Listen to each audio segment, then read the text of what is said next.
Bienvenue dans Hors du Ring, le podcast de tous les combats 100% féminins. Que tu sois une combattante dans la cage, sur le ring ou dans la vie, parfois c'est dans ta tête que ça cogne fort. Si tu traverses des doutes, des remises en question, si t'en as marre de lutter en silence, si tu veux enfin comprendre ce qui se joue en toi avant, pendant ou après le combat, alors ici, t'es au bon endroit. Ici, tu peux déposer les armes, les gants, respirer et reconnecter avec la force que t'as peut-être oubliée. Je suis Mathilde Declercq, préparateur mental, et dans chaque épisode, je t'aide à transformer ton chaos personnel en puissance intérieure. Bienvenue dans ce nouvel épisode. Aujourd'hui, on va parler de combat, mais de combat au sens large. Mon invité, c'est Anthony Carreira, 42 ans, plusieurs fois champion de France, champion d'Europe master en jiu-jitsu brésilien, coach de grappling et de MMA. Derrière son palmarès, il y a autre chose. Des épreuves, un cancer, des deuils, une reconversion professionnelle, mais surtout une manière très singulière de se battre. Se battre pour sa santé, se battre pour ses rêves, se battre pour ses élèves, et en même temps assumer quelque chose qu'on entend encore trop rarement dans les sports de combat, sa sensibilité, ses larmes, sa vulnérabilité. Ensemble, on va parler de ce que la maladie a changé dans sa façon de vivre le sport, de la différence entre faiblesse et vulnérabilité, et de comment on peut devenir fort sans forcément devenir dur. Bonjour Anthony. Bonjour Mathilde. Merci d'avoir accepté mon invitation dans Hors du Ring. Avec grand plaisir. Est-ce que tu peux me parler un peu de toi? Te présenter avec tes mots, Ouais, qui tu es aujourd'hui, etc. OK. Donc moi je m'appelle Anthony Carreira. Je suis, professeur, et combattant de jiu-jitsu brésilien, professeur depuis, 4 ans maintenant et combattant de jiu-jitsu brésilien depuis, plus de 10 ans. J'ai 42 ans. J'ai commencé les sports de combat, à 18 ans par, les sports, de percussion, la boxe thaïlandaise et la boxe anglaise. Et j'ai une longue période où j'ai arrêté, j'ai fait des sports collectifs et à 30 ans passés, j'ai décidé de reprendre les sports de combat, notamment la compétition, et Et je me donc suis du coup, dirigé vers le jiu-jitsu brésilien. d'accord, et tu as un joli palmarès. Et j'ai un palmarès, conséquent, on va dire. Est-ce que tu peux nous en parler? Ouais, alors, j'ai été plusieurs fois, champion de France, dans différentes couleurs de ceinture, parce que le brésilien, pour ceux qui connaissent pas, il y a on commence à la ceinture blanche, ensuite bleue, violette, marron et noire. Moi, je suis ceinture noire, depuis, 2 ans et demi et du coup, j'ai été champion de France en ceinture blanche, en ceinture marron, en ceinture noire. J'ai été aussi champion d'Europe master en ceinture marron et voilà, d'autres petites, médailles, on va dire, de 2e, 3e, sur des open un peu partout. J'ai aussi, été 3e en Europe dans ceinture violette, il me semble, voilà. Donc un petit peu d'expérience dans la compétition et puis des beaux résultats quand même pour ma part. D'accord. Quand tu regardes ton parcours, qu'est-ce qui te surprend le plus toi-même? Je me pose pas trop ce genre de questions. Je m'étais fixé des objectifs quand j'ai commencé la première année. Je voulais être champion de France. J'ai eu la chance de réussir à faire ça la deuxième année. Donc forcément derrière tu te dis: «OK, c'est cool, maintenant je veux progresser techniquement et puis, un jour je veux être champion d'Europe». Et puis, tu travailles, tu travailles, tu travailles et puis un jour tu y arrives et là, dans un coin de ma tête, je me dis: «OK, maintenant, comme j'ai été champion d'Europe en ceinture marron, je me dis, bah, en ceinture noire, ça serait cool de l'être». Donc je travaille pour ça et je me dis, parce que j'aime bien voir à long terme, bah, que si jamais un jour je suis champion d'Europe et ben, je viserai champion du monde. Voilà. Mais D'accord. en fait, je pense que c'est très important et on en parlera par la suite, mais les barrières mentales sont les pires qu'on peut s'infliger en tant que sportif et Mmh en mh. fait, moi, je me mets aucune barrière. Tu sais, on entend souvent dire: «Ouais, c'est quoi le plus dur?» Mais en fait, le plus dur, c'est de faire croire que c'est dur. Si tu te donnes les moyens, il y a rien qui est dur. Quand tu dis que tu te mets plus de barrières, comment tu as fonctionné justement mentalement par rapport à ça? Qu'est-ce qu'il y a eu un déclencheur, peut-être? Il y a eu un déclencheur dans ma vie, personnelle, bien avant les sports enfin, avant le jiu-jitsu brésilien qui a fait que je me suis dit: «Bah, tant qu'en fait tu essayes, tu peux être que fier de toi donc tout enfin, aujourd'hui, on voit des exemples de gens, avec la résilience qui se disent, «OK, bah, non, en fait, il faut se donner les moyens, il faut travailler, il y a rien n'est acquis, rien n'est facile pour personne, même les gens qui sont doués naturellement et il y a que le travail qui paye». Donc en fait, si tu travailles, tu peux arriver à ce que tu veux. Moi, j'ai très vite pris conscience de ça et du coup, je pense que, ça m'a aidé, ça m'a aidé, en fait, à pas me mettre de barrière, tout simplement. On en parlera tout à l'heure. J'aimerais, qu'on commence par prendre conscience vraiment de ton parcours. Ouais, Tu as commencé, tu me disais, tu as commencé par les sports, de percussion, ouais, puis le hand jusqu'en national 3. ouais. Qu'est-ce que tu allais chercher dans ces sports au début? Alors au début, bah, on va recontextualiser un petit peu, moi j'ai grandi en banlieue parisienne. Je suis un petit caucasien d'1,70 m qui a grandi dans un quartier du 93. Il a toujours fallu, faire preuve de caractère et pas se laisser faire. Hem, Très, très jeune, moi j'ai été, fan de Rocky. Voilà, c'est ma génération un petit peu, et je voulais faire de la boxe. Ma mère n'a jamais voulu. Elle m'a dit: «Non, tu vas te faire casser le nez, je veux pas, c'est la bagarre et cetera». Mon père rigolait du coin de l'œil, il laissait, ma mère gérer ça et du coup, bah, je me suis dit: «Tant pis, je fais autre chose» et arrivé à 18 ans, je me suis dit: «C'est bon, maintenant je suis grand, je fais ce que j'ai envie» et ben, je suis allé faire de la boxe et comme, bah, la période Rocky était passée et qu'on était un peu plus dans le striking, pied-point et ben, je me suis dit: «Ah moi j'aime bien la boxe thaïlandaise, je vais C'était Van tester Damme?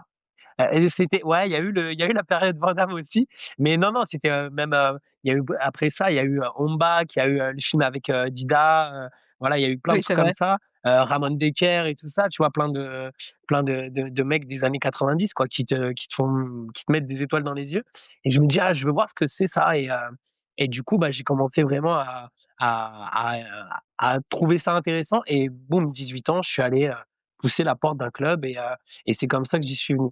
Et même à l'époque, je me rappelle, j'avais déjà un ami qui faisait un petit peu de sol, qui faisait du grappling notamment, qui me disait, comme moi j'ai fait un peu de gym, un peu de break dance, j'avais déjà des formes de corps un peu particulières et il me disait: «Ouais, c'est bien maintenant tu boxes bien, mais laisse tomber, la vérité c'est le sol et tout». Moi je dis: «Mais non, jamais de la vie, moi je veux mettre des parpaings, je veux mettre des kicks», voilà, j'ai été buté à cette époque-là et je pense que j'avais aussi quelque chose à me prouver à moi-même parce que, bah, quand tu sais quand tu fais des bagarres, tu te bats pas vraiment en vérité et je voulais être capable de me dire, «Je sais me battre». Je sais me battre et si je veux, bah, je peux coller précisément une droite à quelqu'un et lui faire mal et parce que je suis pas lourd non plus, je suis quelqu'un qui fait dans les 70 kilogrammes pour 1,70 m, tu vois?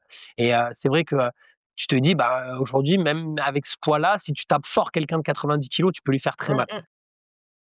Mais par la suite, je me suis rendu compte que, l'appréhension, c'est encore pire. C'est sûr, c'est ce qu'on se raconte dans la tête. C'est ça, exactement. Et du coup, tu as été attiré par le JJB à quel moment? Tu l'as découvert à La vie, c'est bien fait parce que c'est vrai. Une succession de choses qui font qu'au départ, moi, j'ai jamais aimé le kimono. Depuis tout petit, c'est quelque chose qui m'attirait pas du tout. Et en fait, bah, quand j'ai déménagé, parce que maintenant je suis sur la région toulousaine, quand j'ai déménagé sur la région, je voulais reprendre, comme j'ai dit, un sport de préhension, un sport de combat, mais je voulais faire du grappling. Et en fait, sur Toulouse, à l'époque, il y en avait pas. J'ai commencé en 2014, il y en avait pas. Et j'avais un collègue de travail qui me disait: «Ouais, écoute, il y a un club qui s'appelle Arania à Toulouse, ils font du JJB et ils font un petit peu de grappling de temps en temps». Je me suis dit: «Bon, autant, commencer quelque part, je vais aller voir». Je suis allé voir, j'ai vu l'ambiance, ça m'a plu. Je me suis dit: «Bon, je fais 1 an de kimono, je vois si ça me plaît et puis si ça me plaît pas, j'arrête, je fais 1 an et puis on verra». Je vais voir, on me dit: «Ouais, viens faire un cours d'essai, pas besoin de kimono pour un cours d'essai». Moi, j'étais déjà prêt dans ma tête à faire une année, donc j'achète mon kimono, je vais au cours d'essai avec le kimono et je dis: «OK, je signe pour 1 an» et en fait, au bout de 6 mois, j'étais mordu. J'étais mordu et je voulais plus m'arrêter, quoi. Je me disais: «Mais c'est trop bien» tu avais quel et âge à l'époque? c'était en 2014, j'avais 31 ans.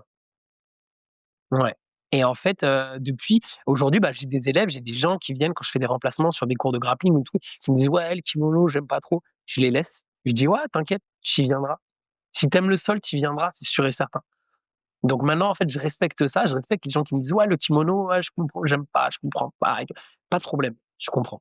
Et tu fais des compétitions du coup en kimono? Aussi, de grappling, ouais. Je m'y suis mis sur le tard, parce que vraiment, en fait, j'ai trop aimé le kimono et je faisais un peu de sans kimono, donc on appelle ça du nogi ou du grappling.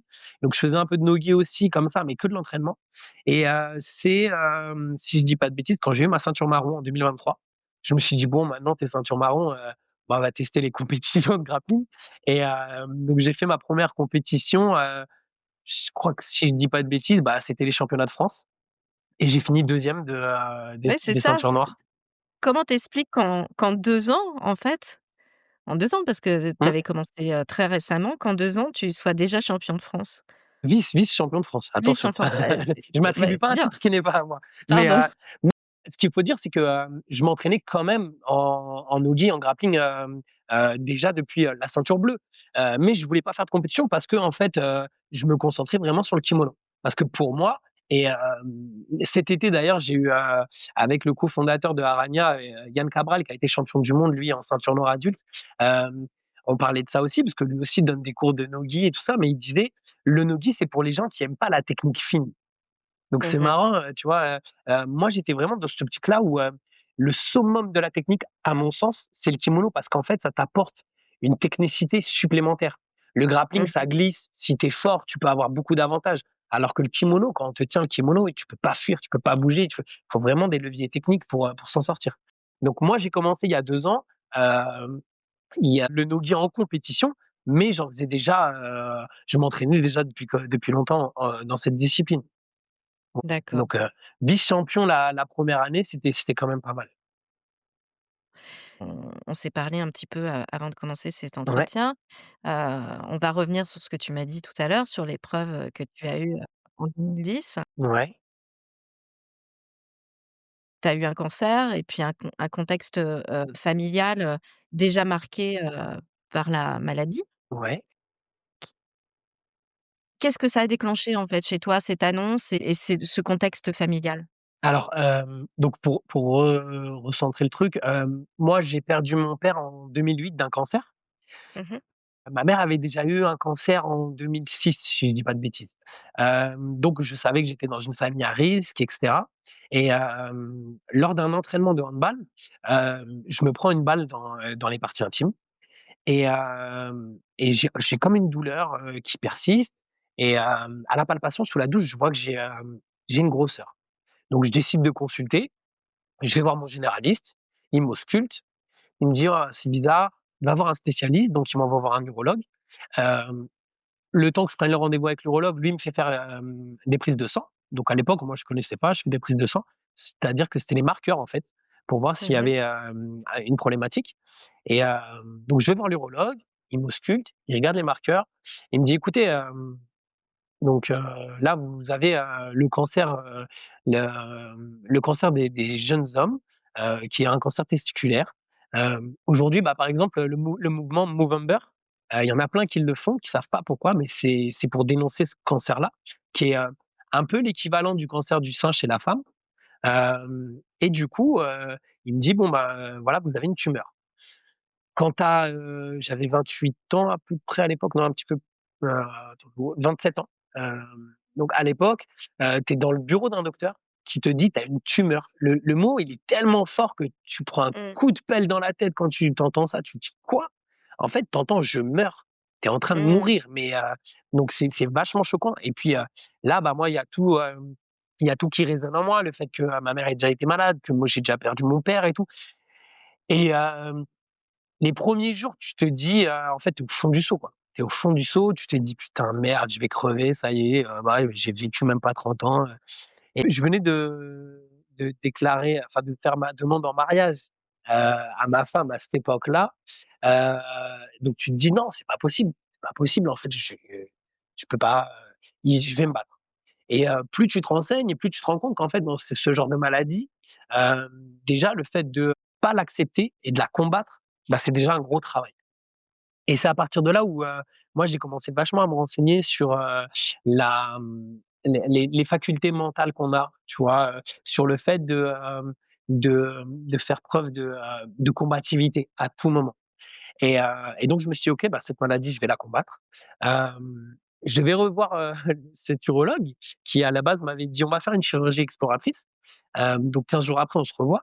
On arrive juste avant de rentrer dans le bloc et il me dit: «Bon, bah, après réflexion, on va faire une ablation, on va pas faire une chirurgie, exploratrice». Donc là, le deuxième coup de pelle, il me dit: «Attends, il va m'enlever une partie de mon corps qui est pas anodine, qui est un testicule». D'accord? Chez l'homme, c'est vraiment le truc viril, tu vois? Tu te dis: «Merde, mais» et là, il me pose une Comme les et seins comme le chez sein chez les femmes, voilà, vraiment, c'est la féminité, quoi. Et là, le comble, c'est qu'il me dit, «Vous voulez qu'on vous mette une prothèse à la place?» Et là, attends 2 secondes. Professeur, tu viens de me dire, tu vas m'enlever une partie de mon corps et tu veux me mettre un truc à la place. Heu, c'est un peu, beaucoup à digérer d'un coup là. Je lui dis: «Non, laisse tomber, tu mets rien du tout. Enlève-moi ce qui va pas et on continue comme ça». Il m'a dit: «Bon, de toute façon, on pourra revenir dessus si jamais ça te dérange et tout». Je dis: «Non, non, ça me dérangera pas, ça fera du poids en moins, t'inquiète pas». Et donc, voilà, j'ai subi cette ablation. Derrière, j'ai fait de la chimiothérapie et cetera. Il faut savoir que pendant la chimiothérapie, j'ai, attrapé une grosse infection pulmonaire. Qu'est-ce que ce cancer t'a appris? Hem, il m'a appris tellement de choses, en fait. Il m'a appris, sur moi-même, sur la capacité de résilience, de jamais abandonner, de toujours aller de l'avant, quoi qu'il arrive. J'étais malade, j'avais, j'avais perdu mes cheveux, je me mariais au mois de mai, on était au mois de décembre. Heu, les discussions, tu sais, complètement folles que tu peux avoir parce que tu es en train de préparer ton mariage, de dire, «Putain, ça le fait pas trop les photos de mariage, la boule à 0, j'espère que ça aura repoussé les cheveux, je peux sûrement faire une petite coupe», tu vois? Continuer à se projeter. Continuer malgré la maladie à se dire: «OK, non, mais c'est pas fini». Et puis après, il y a d'autres questions qui rentrent en compte parce qu'on t'a enlevé le testicule. Est-ce que tu vas pouvoir avoir des enfants? Est-ce que tu Mmh. vois? Tout ça. Tout ça et le fait de continuer à se battre quoi qu'il arrive. Il y a une phrase d'un rappeur, que je répète souvent: «Ce qui te tue pas, ça te rend plus fort». Fort, oui. Ça te rend plus fort quoi qu'il arrive.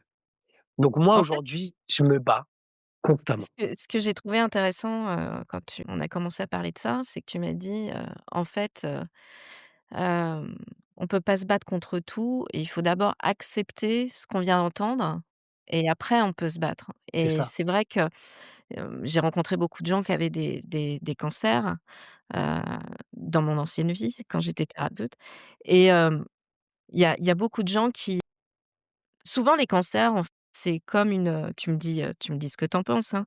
Hem, c'est comme s'il y avait quelque chose à transformer derrière, C'est vrai. pour pouvoir s'aligner sur une autre façon parfois de penser, une autre façon d'agir, une autre, façon de vivre, les choses et ceux qui restent, toujours dans la même vision, c'est toujours beaucoup plus compliqué pour eux. Non, mais bien sûr. Après, j'en suis persuadé. Toutes les épreuves de la vie, elles n'arrivent pas pour rien, à mon sens. Je suis pas spécialement croyant, mais j'aime l'idée, philosophique que, rien n'arrive par hasard et que, ça nous aide à avancer. Ça t'aide à prendre en maturité, ça t'aide à prendre, conscience, voilà, que, tu es qu'un grain de sable dans l'univers. Donc tu vois, à ta petite échelle, moi je pense être personne de particulier. Même si, hem, aujourd'hui, j'ai des élèves qui me disent: «Ah merci» constamment. Mais non, c'est moi qui vous remercie en fait. Vous me permettez de contribuer à vous aider à quelque chose dans votre vie. Et tout ça, ben, c'est peut-être dû à cette maladie qui a fait que derrière, ben, je prends en maturité, je prends en humilité, et je me rappelle que je suis qu'un homme parmi les autres, quoi. Personne n'est au-dessus de tout ça et ça te permet, vraiment, ouais, de changer d'état d'esprit, de pas te battre, Et contre du coup, qu'est-ce que tu as fait pour, «t'améliorer» entre guillemets? et ben, déjà, j'ai essayé d'être plus conciliant avec moi-même, à m'accepter et et heu et comment dire? Accepter, tu sais, on dit souvent, dans chaque homme, il y a une part de féminité, Bien sûr. tu vois? Et moi, en fait, j'ai accepté que j'étais pas parfait, que j'avais des faiblesses, j'avais des failles et que, ça faisait partie de moi et qu'il fallait pas les combattre ces failles, au contraire, fallait les accepter et avancer. Tu vois? Je t'en avais parlé la dernière fois, mais Par exemple, quand, je gagne, en 2016 mes, 1ers championnats de France, je gagne, je m'éloigne des tatamis et j'ai encore de l'émotion qui monte dans le dos là, je fonds en larmes. Je fonds en larmes, je me dis: «Waouh, j'ai réussi». Et c'est pas extraordinaire, ce que j'ai fait, championnat de France, enfin voilà, ceinture blanche, master, c'est pas fou, mais à ma petite échelle, c'était incroyable de dire: «Waouh, tu as réussi ça». J'ai un de mes collègues qui était là à ce moment-là et qui me dit: «Mais pourquoi tu pleures? Tu es fou, tu as gagné». Je dis: «Ouais, mais c'est des larmes Tu ému. de joie, de et puis de tout en fait». Tu as un flashback quand il t'arrive quelque chose de fort comme ça qui est incroyable et voilà, en fait, il faut lâcher. Il faut lâcher le trop plein d'émotions, c'est important. Bien sûr. Est-ce qu'on pourrait dire que le petit garçon du 93 a accepté sa vulnérabilité à ce moment-là? Bien sûr, bien sûr, bien sûr, parce que justement, dans le 93, fallait pas pleurer, hein. Tu étais traité de chochotte, hein, si tu pleurais et heu et tu te cachais pour pleurer. Tu pouvais pas pleurer devant les gens. Aujourd'hui, moi, je pleure, je m'en fiche, tu vois? Quand on m'a remis ma ceinture noire en 2023, il y avait une salle remplie, il y avait une cinquantaine de personnes, j'ai fondu en larmes et si je devais le refaire, je le referais. J'en ai absolument pas honte. Je suis Il y a pas de sensible honte à avoir et et ouais, c'est justement, mais c'est accepter ses c'est émotions, ça, exactement, je suis c'est quelqu'un se de sensible. libérer, c'est de ce qui pourrait nous incomber, en fait. Tout à fait, tout à fait et je pense que ça, il y a encore beaucoup de garçons ou d'hommes qui l'acceptent pas. Mais c'est hyper important, c'est libérateur et ça aide à s'accepter et à avancer, à mon sens. Oui et puis accepter ses émotions, en aucun cas c'est une Mmh, faiblesse, en fait. ouais. Ouais, mais c'est encore On trop a mal tous vu, hein. des failles, on a tous des failles, on est tous ombre et lumière aussi et donc accepter ses failles, c'est pouvoir, comme dans un combat, et Mmh, une défaite, en fait, aller vers ses axes d'amélioration. Accepter ses exactement, failles, c'est se connaître aussi. Se dire: «Là, ah, je sais que je suis un peu tendue là-dessus, qu'est-ce que je pourrais mettre en place pour l'être un peu moins ou pour mieux le supporter?» Et je trouve que c'est très beau ce que tu dis et d'autant plus parce que tu es un homme et c'est rare de l'entendre, donc je te remercie. Je te remercie de nous partager ça parce que c'est vraiment important, je trouve, heu, d'autant plus dans les sports de combat où il y a un côté très heu, macho. très macho, voilà. Ouais. Merci de le dire à ma place. Ah non, mais c'est vrai, c'est vrai, c'est vrai. Et tu le vois, enfin, tu rentres dans un vestiaire, d'un sport de pied-point avant, c'est un bloc de testo et tout ça, et on essaye c'est normal, il faut de l'agressivité. Il faut de l'agressivité dans un combat, il faut pas se laisser dominer et cetera. Mais derrière, il faut aussi relativiser et dédouaner que, bah, on peut perdre. De toute façon, il y aura un gagnant et un perdant, d'accord? Si tu perds, c'est pas grave, OK? Tu as trop d'émotions, tu as eu trop de surcharge. Des fois, la préparation, les gens, ils s'en rendent pas compte, mais la préparation, elle est des fois plus dure que le combat et des fois, bah, à la fin du combat, si tu as pas eu le résultat parce que ta préparation, elle a été excessivement difficile et tu perds en plus de ça, mais si tu es pas fort mentalement derrière, tu peux vraiment, heu, péter les plombs et du coup, bah, le fait Ça de demande relâcher tellement les de émotions sacrifices. et ouais, c'est ça, Voilà, d'être combattant, c'est quand on fait de la compétition, c'est énormément les gens critiquent souvent comme ça en disant: «Ah, il s'est foiré» et cetera, mais ils se rendent même pas compte des sacrifices c'est ça. que les combattants, font au quotidien. Parfois, ils voient pas leur famille, parce que, voilà, ils sont obligés d'avoir une espèce de diète, pour sécher et cetera. C'est terrible, la Ouais, nourriture, c'est terrible, hein. c'est clair, c'est clair. Ça, Mais moi, je suis très admirative. la plupart des combattants ont des TCA de toute façon, hein. Ouais, les gens ne se rendent pas compte, en fait, de tous les sacrifices qu'un combattant, met en place, pour arriver au top. Parce qu'on peut parler des pros, mais on peut aussi parler des amateurs. Bien sûr, Parce que, moi, le nombre d'amateurs ils ont une discipline de fer, ils font des sacrifices de ouf. Les gens pensent que quand on est un amateur, c'est facile, alors que pas du tout. c'est pareil, Si on veut aller en pro, il va falloir être ultra discipliné et faire c'est énormément ça. de sacrifices. Mais on dit de plus en plus, des combattants amateurs qui se professionnalisent. Ouais, c'est ça. Et en fait, c'est vrai parce que, bah, par exemple, prenons l'exemple du MMA, dans le MMA aujourd'hui, même en amateur, il y en a qui font des petits cuttings, il y en a qui font des diètes, hyper carrées, qui prennent C'est ça. des gens pour les accompagner et cetera et parce que derrière, ils ont des objectifs ils veulent, se professionnaliser et ils savent qu'en fait, bah, si dès à présent, ils commencent à être bien entourés et prendre l'habitude de faire les efforts nécessaires, bah, ils performeront forcément. Mmh. Mais, dans d'autres sports comme par exemple le jiu-jitsu brésilien où c'est pareil, tu as des catégories de poids, hem, tenir une diète, il y a pas d'argent, c'est très compliqué et cetera. Mais c'est pareil, les gens ils se rendent pas forcément compte. Les gens qui ont jamais fait de compétition, ils se rendent pas Mmh. forcément compte de ça et c'est pour ça que aujourd'hui, on n'en parle pas assez et tu es bien placé pour le savoir, mais la préparation mentale, elle commence vraiment à être de plus en plus importante parce que Mmh. les gens peuvent péter les plombs, à tout moment. Et puis il y a aussi l'entourage, hein, la pression médiatique, je pense, pour le MMA maintenant qui est vraiment mis en lumière, heu voilà. Il y a une pression médiatique qui est énorme, mais même en boxe Mmh. anglaise, hein, Ouais, ouais. c'est voilà, suivant les organisations, faut quand même assurer, affronter le regard de l'autre, affronter les critiques, hein, des gens qui sont sur leur canapé. C'est ça, ou derrière leur écran. Parce qu'avec les réseaux sociaux, en plus, c'est incroyable. Tu peux te prendre un C'est déferlement de ça, haine sur les réseaux, c'est ça. qui n'a aucun sens, en fait. C'est des gens qui sont jamais rentrés dans une salle de sport et qui se permettent de juger, de critiquer, alors qu'ils se rendent même pas compte des efforts que De ça tout ce demande. voilà, Bien sûr. de tout ce qu'il y a derrière, c'est complètement dingue.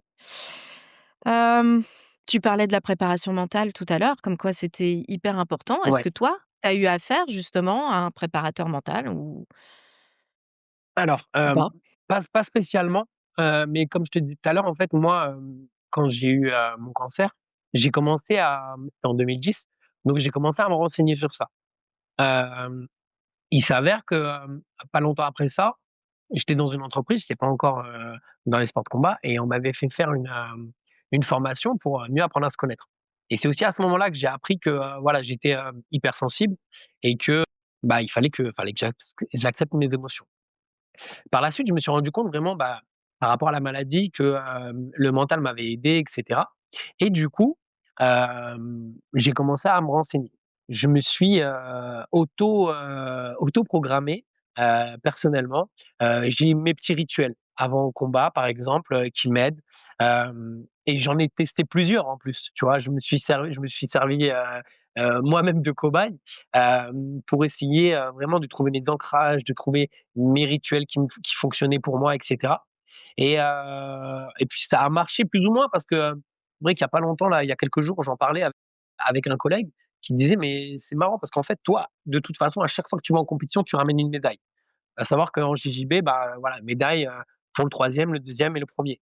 Donc c'est vrai que de manière générale, assez récurrente, moi j'arrive à performer. Donc est-ce que c'est ce travail-là, qui m'y a aidé? Probablement, mais en fait, je peux pas en être sûr à 100 parce que j'avais déjà commencé ce travail avant de commencer, le JJB, Est-ce que tu tu te vois? détaches de l'enjeu? Complètement, complètement, tu vois? Il y a une fois où vraiment, j'étais vraiment hyper crispé, par l'enjeu et bah, déjà j'ai pas réussi à faire, mon jeu à moi, j'ai pas réussi à imposer mon style et j'ai perdu et quand je suis sorti de là, bah, encore une fois, j'ai fondu en larmes et pourquoi? Mais et après je me suis repris au bout de 5 minutes, je me dis: «Pourquoi tu t'es mis autant de pression? En fait, il y a rien du tout, pourquoi?» et donc ça a duré 5 minutes. 5 Parfois minutes et la pression, elle vient pas, forcément de la personne qui va combattre, mais elle vient parfois de l'entourage. c'est ce que j'allais te dire et cette fois-là, je me rappelle très bien qu'il y a un de mes collègues de tatami qui m'avait dit: «Ah, tu vas voir dans ta catégorie, il y a un gars, c'est un tueur, nani nana» et moi, je regarde jamais mes combattants avant. Je m'en fous complètement parce qu'en fait, pour moi, ça change pas et c'est, mon sensei, il me l'a dit il y a pas très longtemps, il m'a dit: «De toute façon, toi, en fait, ta grande force, c'est de faire en sorte de dédramatiser, de te dire: "Tu es un humain, lui, c'est un humain, tu es capable de battre n'importe qui"» et du coup, en fait, c'est vrai que moi, j'ai ce détachement-là et la seule fois où vraiment je me suis laissé prendre par l'enjeu, c'est quand on m'a bourré le mou et tu vois? Et j'ai pas réussi à me dire: «Non, mais en fait, je m'en fous, peu importe, je vais faire ce que je sais faire». Et Donc la peur de décevoir aussi qui joue un ouais, rôle, aussi, bien sûr, hyper bien sûr. important. Après moi, ça, je sais que, ça, je m'en détache parce que, les seules 2 personnes vraiment que je veux pas décevoir, ce sont mes enfants Mmh. et donc j'ai un fils qui a 11 ans, j'ai une fille qui a 14 ans et ma fille, il y a pas longtemps et mon fils aussi me l'a dit, peu importe, en fait, que tu gagnes ou que tu perds, nous, on sait que tu donnes le meilleur de toi-même. Quand on t'a dit ça, tu dis: Bah, ouais, c'est bon, tu es tu j'ai tu es le gagné, peu 1er importe». partout derrière. Bah oui, c'est ça, c'est peu importe ce qui arrive. C'est ça. Tu es le 1er pour tes enfants déjà Exactement. et puis après, bon, bah, voilà, Moi tu y vas tranquille, quoi. exactement. Moi, pour mon fils, je suis le plus fort de l'univers, je suis Sangoku. C'est pas mal ça. Donc voilà, mais après, c'est vrai qu'aujourd'hui, je pense que, comme je le disais tout à l'heure, on n'en parle pas assez, c'est hyper important. Moi, il y a plein de gens qui s'en rendent compte qu'ils ont des problèmes, en compétition parce qu'à l'entraînement, c'est des tueurs et en compétition, ils perdent leurs moyens et ils disent: «Ouais, je devrais voir quel» mais moi, je leur conseille, hein: «Oui, oui, vois quelqu'un si tu veux même. Moi, je peux essayer de t'aider, on peut essayer d'en discuter, voir qu'est-ce qui marche». Souvent, il y a quelque chose de plus profond derrière, hein. C'est Exactement. souvent ça peut être un manque d'estime de soi, un manque de confiance en soi. C'est Les aussi croyances, des épreuves qu'on a vécues qui peuvent ressurgir à ce moment-là. bien sûr. Il y a Les tellement valeurs, les de croyances, il y a plein exact de choses à fouiller avant, hein. ouais, ouais, voilà. Bah, de toute façon, moi, je le dis souvent, mais je crois qu'on vient pas à la boxe ou au sport de combat par hasard. On peut y aller pour se défendre, mais on y va aussi pour avoir confiance en soi et pour se prouver des choses à soi. Bien sûr, Et puis après, il y a la vie, les histoires de vie qui se mélangent avec tout ça et qu'il faut gérer, quand, la pression justement, augmente, au max quoi, en fait. c'est vrai.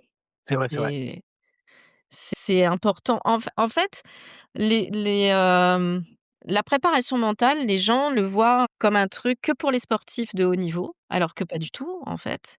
Et c'est aussi utile dans sa vie privée, dans sa vie quotidienne, parce que si on arrive justement à être ultra détaché le jour du combat, ben, on est vachement plus focus sur la technique, déjà et dans sa vie privée, bah, c'est tranquille aussi, hein. Les choses s'apaisent, hein. Ouais, c'est sûr, mais en plus même, tu vois, j'irais même au-delà de ça. Aujourd'hui, on prend l'exemple d'un cadre, j'ai une grande entreprise. Mmh, mmh. Pourquoi il y a de plus en plus de burn-out? Parce que les gens se mettent une pression folle. Aujourd'hui, tu es cadre, tu te dis: «OK, je sens que j'ai trop de pression», tu vas avoir un préparateur mental qui va te permettre de détacher de tout ça, de relativiser les choses et cetera. Tu vas être plus détendu, donc forcément tu vas être plus productif et cetera. Tu vois? C'est, La aujourd'hui, pression est la même, c'est le ouais, c'est résultat, en ça, fait. Que tu exactement, sois un la chef pression du d'entreprise résultat. ou que tu sois un combattant, c'est la pression du résultat et c'est ta carrière que tu es en train de jouer, en fait.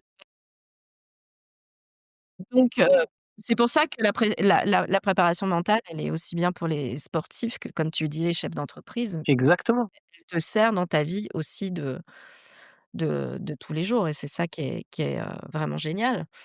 Mais c'est un peu comme les psys, tu vois? Il y a 10 ans en arrière encore, on disait: «Ah le psy, c'est pour les fous».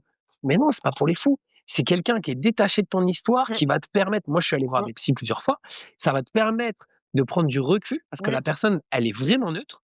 Elle va prendre du recul, elle va t'expliquer peut-être que tu vois pas les choses de la bonne façon. Peut-être que ton angle, n'est pas le bon. Peut-être que tu dramatises trop les choses et cetera. Mais, ça commence à avancer, mais on est encore loin du compte, hein. On commence à mettre en avant la santé mentale, mais c'est vrai que On a du retard.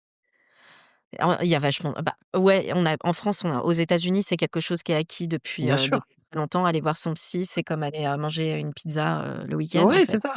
Mais c'est vrai qu'en France, c'est beaucoup plus tardif, Mmh quoi. et ouais, ouais. C'est, Bah, comme quoi c'est la peut-être la peur de se remettre en question, va savoir. ouais, peut-être, je sais pas, mais enfin, je trouve ça bête parce qu'au final, ça aide tellement Ah, bien sûr.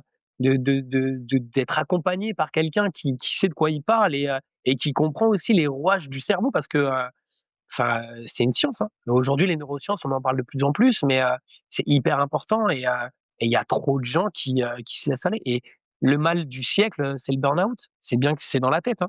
Donc c'est Je malheureux. sais, j'en ai fait un, Tu donc je sais très bien de quoi tu parles.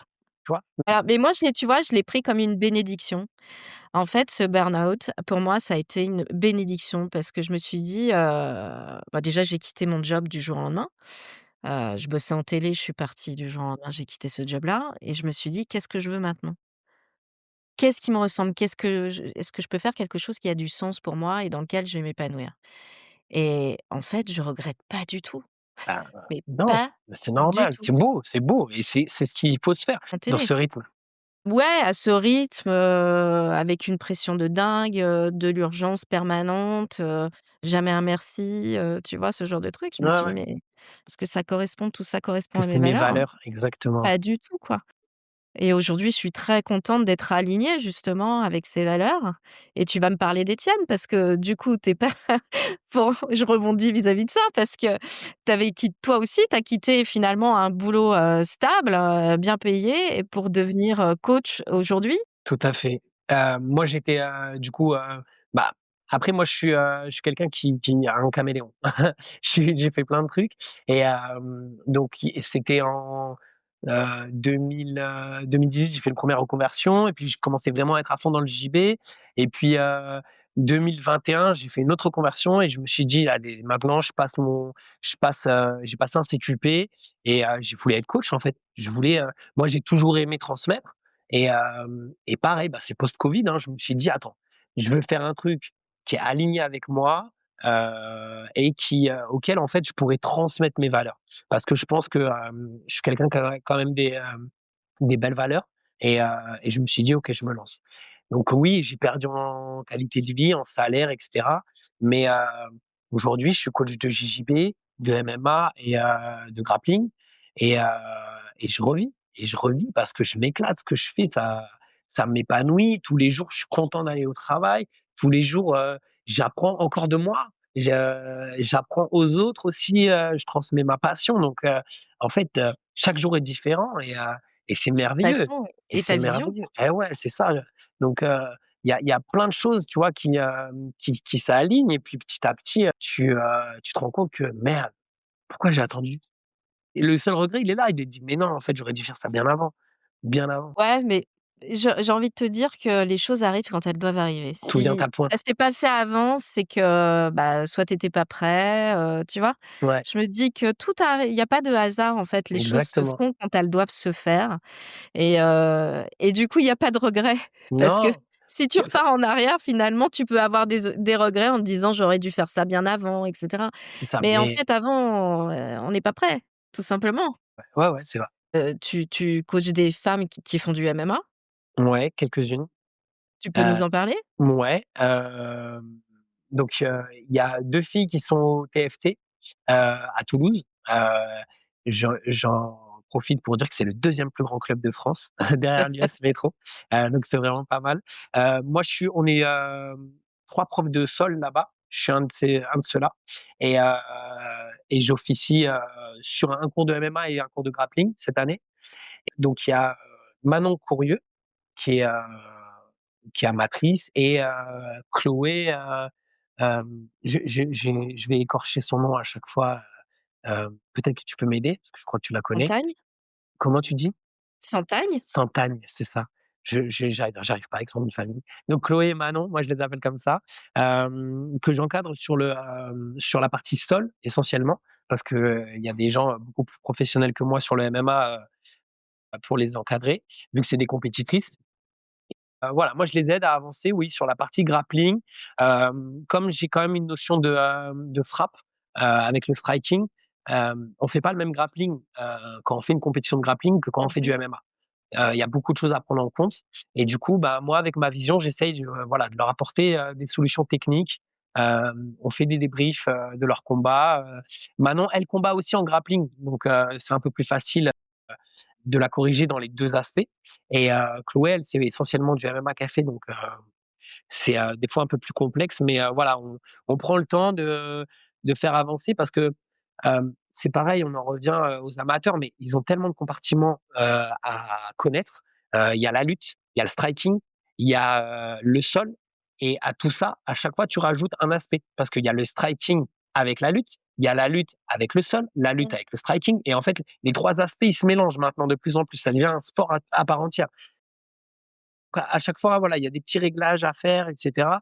Donc voilà, moi j'essaye d'apporter ma petite pierre à l'édifice, dans cette grande communauté. On est beaucoup de professeurs, je crois qu'on est 12 professeurs en tout dans ce club et Mmh. voilà. Moi, j'essaye d'encadrer, oui, voilà, les Manon et il y en a une autre qui arrive aussi qui s'appelle Myriam, heu, qui, Super, une fille de plus, chouette. qui est déjà une très bonne strikeuse et qui commence vraiment à venir, avec sérieux au sol et qui se rend compte aussi que le sol, c'est important. Mmh. Donc elle commence aussi, vraiment pas mal, je pense que dans l'année à venir, on va entendre parler d'elle aussi. Mmh. Donc voilà, moi j'essaye d'apporter mon expertise et de les faire progresser techniquement parce que, c'est pas facile et c'est encore moins facile parce que quand elles s'entraînent, bah, bien souvent, il y a que des garçons, hein.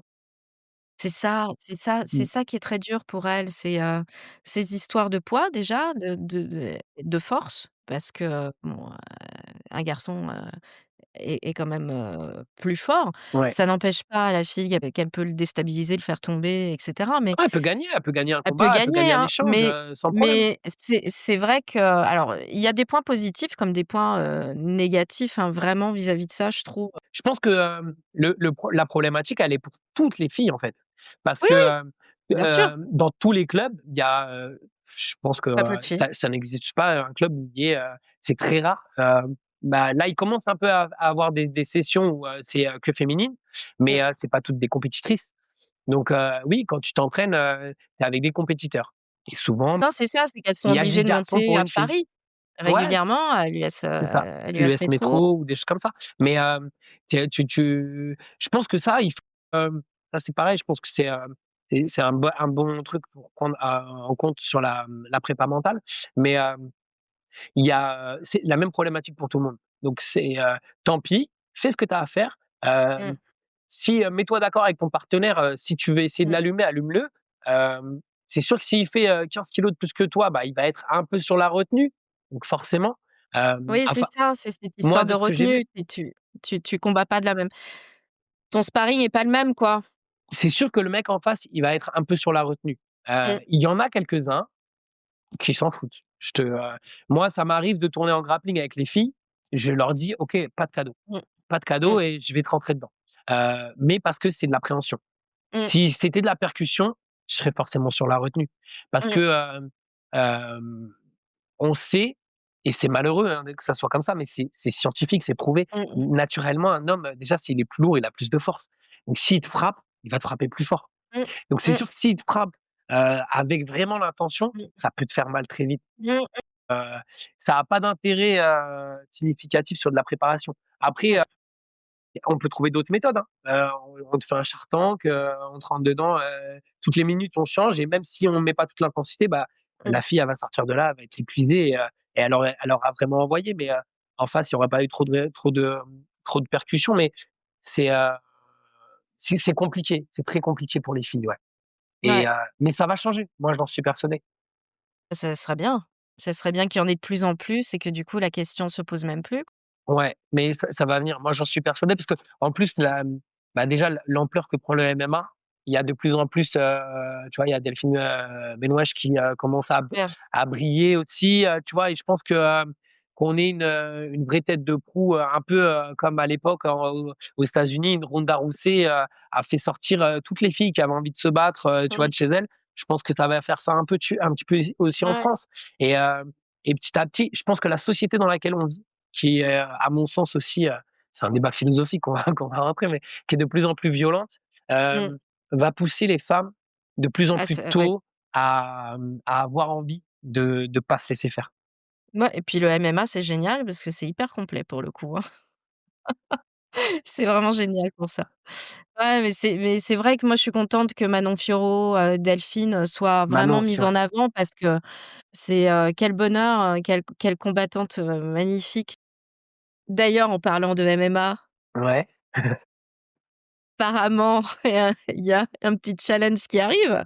ouais, donc moi je suis un peu, hyperactif et j'aime pas rester à rien faire.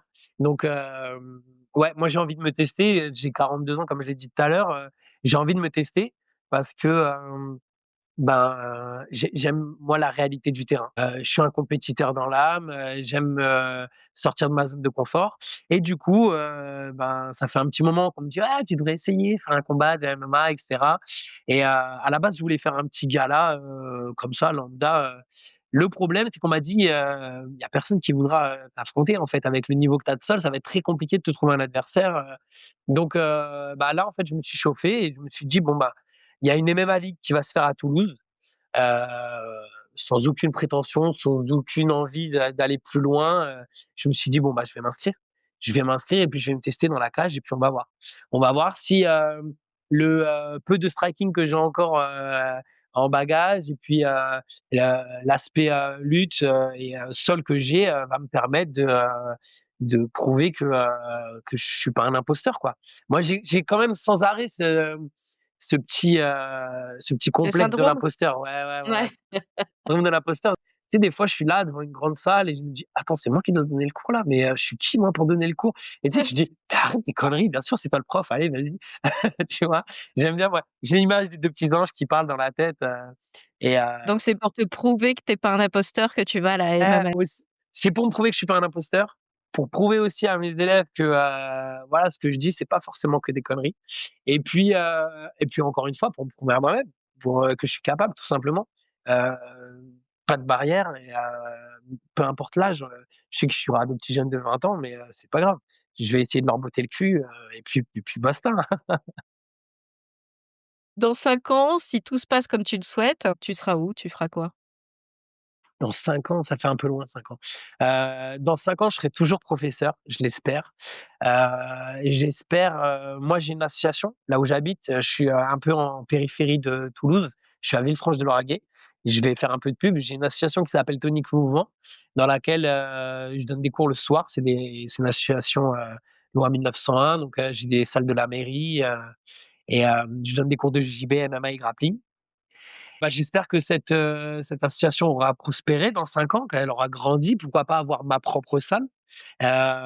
J'espère pouvoir accompagner encore plein de combattants, que ça soit en grappling, en JJB, pourquoi pas en MMA, en professionnel, et voilà, et puis, être toujours, aussi passionné de cet art qui est le sol, parce que pour moi, c'est un art à part entière. Et puis voilà, je me mets aucune limite.